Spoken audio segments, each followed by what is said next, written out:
मित्र, आज कोई नहीं जान पाएगा आपकी वजह से कितनी जानें बची। ये रिचर्डसन बहुत जालिम इंसान है, किसी की जान लेने में ज़रा भी नहीं चाहता। लेकिन मित्र, आज ये जाने बचाने के लिए मुझे इनके सामने झुकना पड़ा। थोड़ा सा झुकने की वजह से अगर हज़ारों जानें बच जाती है तो इसमें कोई बुराई नहीं है।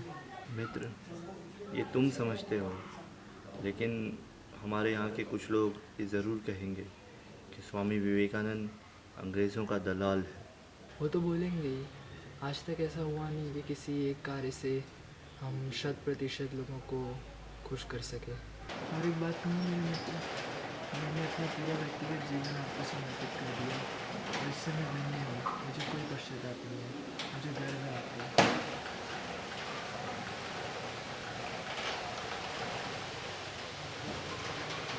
चले जाओ। आपसे दो बात करनी थी। कहो, क्या गलती हो गई क्या हमसे? आपके यहाँ ही गुरुकुल चलता था ना? हाँ, गुरुकुल चलता था, लेकिन साहब ने कहा तो हमने बंद कर दिया। मेरे पास खबर है, अभी भी आप चोरी छुपे संस्कृत सिखाते हो। नहीं सर, झूठ मत बोलो। ऐसा कुछ भी नहीं। मेरे पास ऑर्डर है ऐसी लोगों की सूची तैयार करने का। नहीं, मैं सच कहता हूँ साहब। उसमें आपका नाम भी शामिल है। अभी भी आप गुरुकुल चलाते हो और संस्कृत भी सिखाते हो। नहीं सर। इसीलिए आपकी भलाई उसमें ही है कि आप गांव छोड़ के चले जाए। नहीं नहीं साहब, ऐसा मत करे, दया करें। हाँ, पहले करता था, लेकिन अभी सब छोड़ दिया। अभी छोटा खेती बाड़ी करता हूँ, दूसरा कुछ नहीं, बस उससे भी मेरा गुजारा होता है साहब। अगर आपके ऊपर दया करने जाए तो हमारी नौकरी चली जाएगी। अब तुरंत ही गांव छोड़ के चले जाइए, नहीं तो आपको दंड भुगतना पड़ेगा। वो भी 1-2 साल नहीं, 10 साल।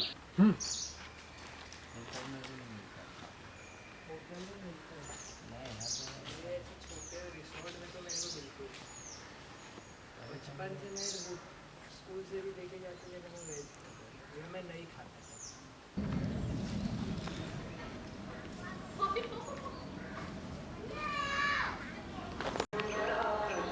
बिल्कुल हिलना नहीं, जैसा है वैसा ही।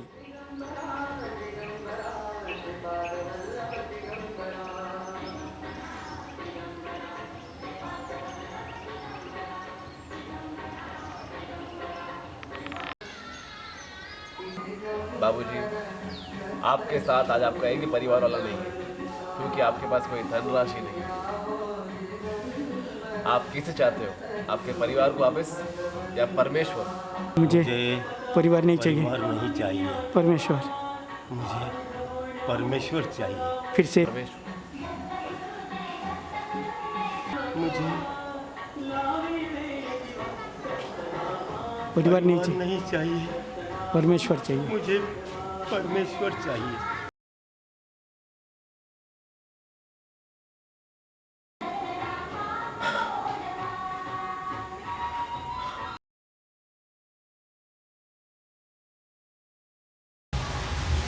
बस आहिस्ते स्लो करो ना, क्या फास्ट इतना घूम रहे हो। बस बस यहाँ रुक जाओ। क्या मैं आपसे पूछ सकती हूँ, आप इतनी विचलित क्यों हैं? हाँ, दुर्गा कह रही थी, जो अपनी काम वाली बाई, कि गांव में कोई स्वामी जी आए। ऐसा तो कितने स्वामी जी हमारे यहाँ से आते हैं जाते हैं। वो मुझे भी पता है, गांव में बहुत सारे साधु संत लोग आते हैं जाते हैं, लेकिन इनमें इतनी खास बात क्या है? खास बात है, यही तो मैं कह रहा हूँ। तुम्हें पता है, दुर्गा कह रही थी वो एक स्वामी को पानी पीने के लिए आग्रह कर रही थी, मगर स्वामी ने पानी पीने से इनकार कर दिया। कारण जानती हो? पता है उसने क्या बोला? स्वामी ने बोला कि तुम इतनी दूर से पानी लेके आती हो और मैंने आपका अगर पानी पी लिया तो घर वालों को क्या पानी पिलाऊंगा। जाओ तुम पानी लेके घर पे जाओ, मैं नदी में जाके पानी पी लूँगा। कोई साधारण स्वामी ऐसी बात तो नहीं करी। आप तो ऐसे कर रहे हैं जैसे कि यहाँ पे स्वामी विवेकानंद आके गए हैं। हाँ, वो वही था। आपको कैसे पता? दुर्गा ने जो स्वामी जी का वर्णन किया था, लगता है वही है। आप मेरी एक सुझाव मानिए, आप तुरंत उनके पाते पे एक खत लिखिए। आप आइए, भोजन तैयार है।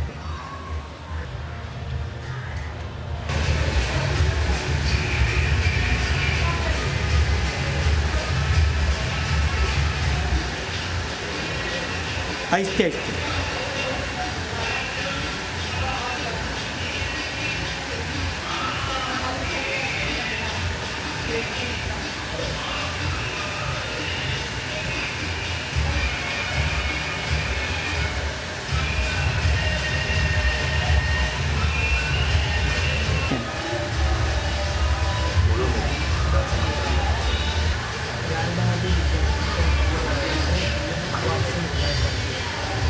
मुझसे क्यों मिलना है? आपको अगर विश्वास नहीं करना है तो बोलिए, मैं पर्ची लिखूँ। नहीं, जल्दी बता दो। उनको मन में कुछ प्रश्न है, वो उसको आपका ठीक है, मिलने का पसंद करो, मैं उनसे मिलूंगा।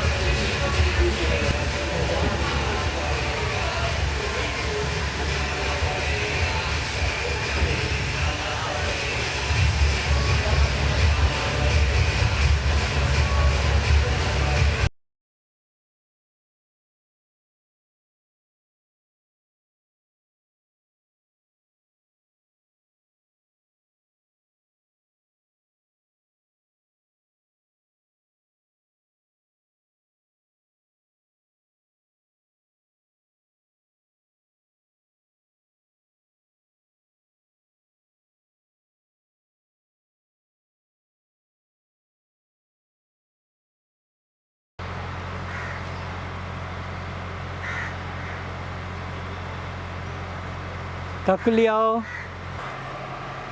हाँ, आहिस्ते आहिस्ते, खुशी खुशी। हाँ।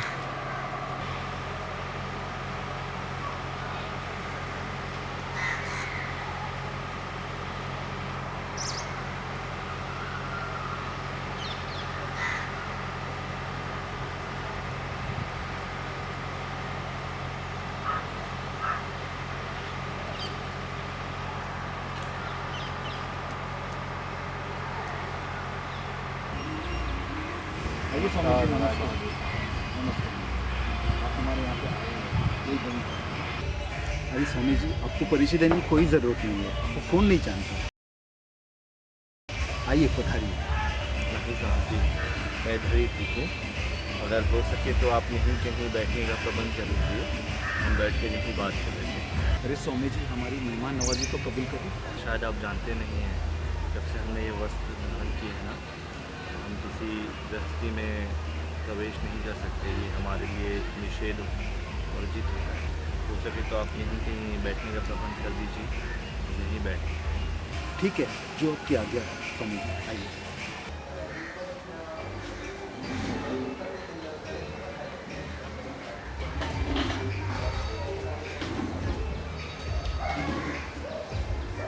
सबसे पहले मैं आपका आभार मानता हूँ। आप मेरा पत्र का मान रखकर इतने दूर तक पधारे, मेरे लिए बहुत बड़ी बात है। स्वामी जी, असल में बात यह है कि मेरे मन में कुछ प्रश्न है, उसका उत्तर अभी तक मिला नहीं है। और स्वामी जी, मेरे इस प्रश्न का उत्तर सिर्फ आप ही दे सकते हैं। ऐसा मुझे लगा। ऐसा मुझे लगा, इसीलिए मैंने ये पत्र आपको भेजा। देखिए राय बहादुर जी, जब से इंसान होश संभालता है तो उसके मन में कई सारे विचार आते हैं और कई सारे प्रश्न खड़े होते हैं, लेकिन धीरे धीरे वो जिस तरीके से दुनियादारी में मगन होते जाता है, दुनियादारी में घुलते जाता है, तो उसके मन से वो प्रश्न जो है हट जाते हैं। कहीं छूट जाते हैं, कहीं हट जाते हैं। अत्यंत खुशी की बात यह है कि ऐसे प्रश्न जो आपके मन में उठे थे अभी तक जीवित हैं और आप उसके बारे में परेशान भी हैं। अभी आप मुझे ये बताइए कि आपके मन में प्रश्न कौन कौन से हैं? स्वामी जी, हमारे बंगाल में बहुत सारे आध्यात्मिक संस्थाएं हैं और बहुत सारी संस्थाएं ईश्वर के अस्तित्व कार्य ढूंढने में कहीं ना कहीं लगी हैं। इसमें कुछ लोग मूर्ति पूजा करते हैं, कुछ लोग नहीं करते हैं और कुछ लोग कुछ भी नहीं करते। कोई हवन भी करते हैं। कुछ लोग हवन भी करते हैं। मगर ये जो मूर्ति पूजा है ये मुझे बहुत चुभती है। इसका कारण क्या हो सकता है? मगर मैं जब अपने लोगों को देखता हूँ जो मंदिर जाते हैं, मूर्ति पूजा करते हैं, प्रसाद खाते हैं, तो मैं बहुत बड़ा चिंतित होता हूँ। और पता है स्वामी जी आपको कि मूर्ति पूजा हमारे संस्कृति का एक महत्वपूर्ण भाग बन चुका है। आप मुझे मूर्ति पूजा का अर्थ समझाइए। कुछ लोग मंदिर जाते हैं, कुछ लोग पूजा पाठ करते हैं, मूर्ति पूजा करते हैं या इस तरीके के और कार्य करते हैं, लेकिन इन सब का उद्देश्य क्या है? ईश्वर के अस्तित्व को समझना, ईश्वर की ओर अपने आप को समर्पित कर देना या ईश्वर की शक्तियों को अपने अंदर लेना, यही उद्देश्य है, राइट? अब आप मुझे ये बताइए कि लोग अपना उद्देश्य पाने के लिए, उद्देश्य सिद्धि के लिए अलग अलग समाधान का उपयोग करते हैं, तो इसमें किसी और को क्या हानि हो सकती है? आप ये यूँ समझ लीजिए कि कोई आदमी अपंग होता है, किसी का पैर नहीं होता है, तो उसे चलने के लिए लाठी की या बैसाखी की ज़रूरत तो पड़ती है, लेकिन जो इंसान पूरी तरीके से स्वस्थ और तंदुरुस्त होता है उसके लिए किसी लाठी की या बैसाखी की ज़रूरत नहीं होती है। और यदि उस ईश्वरीय शक्ति को ग्रहण करने के लिए हमारी अंतरात्मा की जो शक्ति है वो इतनी प्रबल हो कि वो स्वयं उसे हासिल कर सके, तो फिर हमें ये सब साधनों की ज़रूरत नहीं है। साधन और इस किस्म की बैसाखी की कोई ज़रूरत नहीं होती है। एक बात ज़रूर है कि इस किस्म के जो लोग होते हैं जो मंदिर जाते हैं, कर्मकांड करते हैं या इस किस्म के कोई साधन का उपयोग करते हैं, उनकी जो अंतर शक्ति होती है तो वो कुछ कम तो ज़रूर है। और एक बात तो ज़रूर है, हमारी संस्कृत भाषा में एक श्लोक अहम ब्रह्मा, इसका अर्थ क्या होता है आप जानते हैं? अहम ब्रह्मा का मतलब होता है हम खुद स्वयं ही ईश्वर हैं। हमारे में वही सारी शक्तियाँ हैं जो उसमें हैं, जिसको हम ढूंढते हैं ये पूजा पाठ के सहारे। इन पूजा पाठ, इन कर्मकांड के साथ। और इस संसार के मोहजाल में हंसकर इतना उलझ जाते हैं कि हम हमारी अंतरात्मा की शक्तियों को खो देते हैं। फिर हमें ये पूजा पाठ, मंदिर, समाधान का मंदिर, भवन, इन सब का सहारा देना। मैं आशा करता हूँ कि आपको कुछ समझ में ज़रूर आया होगा। हाँ, समझ गया। मगर मुझे आपसे और एक प्रश्न पूछना है, ये प्रसाद क्या होता है? देखिए, हमारे समाज में अलग अलग किस्म के लोग रहते हैं, अच्छे, बुरे, चोर, डाकू, सज्जन। लेकिन एक चीज़ तो है, चाहे कोई कैसा भी हो, जब वो मंदिर जाता है तो वो भावना बड़ी अच्छी लेकर जाता है, बहुत अच्छी भावना के साथ वो मंदिर में जाता है। तो मंदिर का जो वातावरण होता है वो बड़ा ही स्वच्छ और अच्छा वातावरण होता है।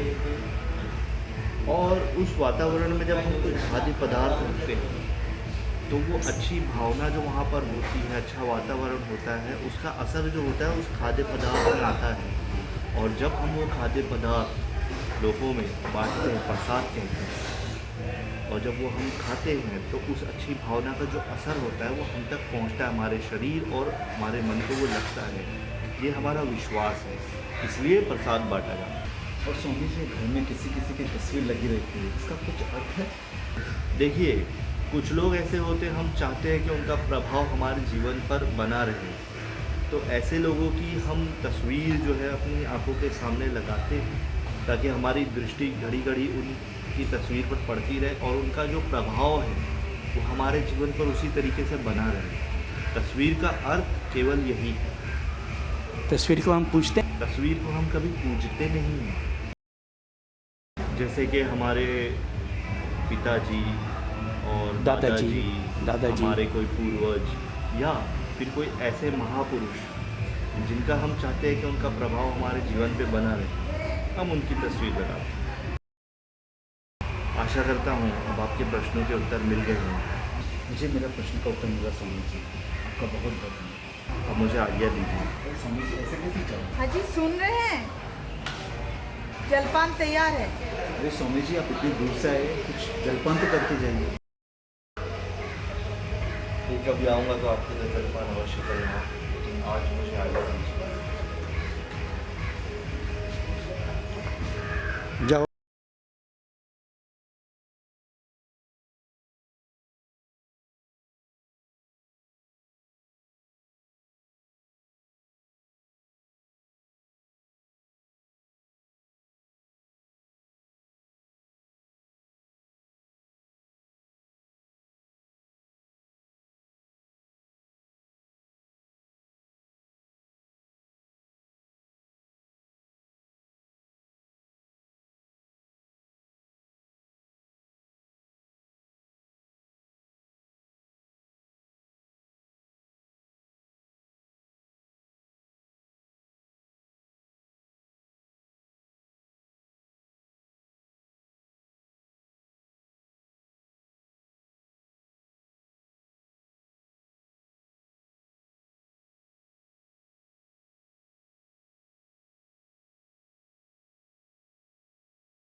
मुझे तो नहीं लगा।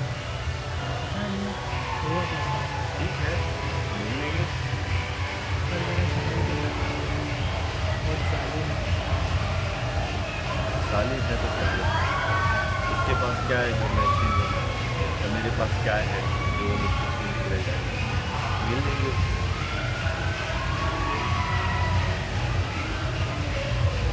निकल जाओ।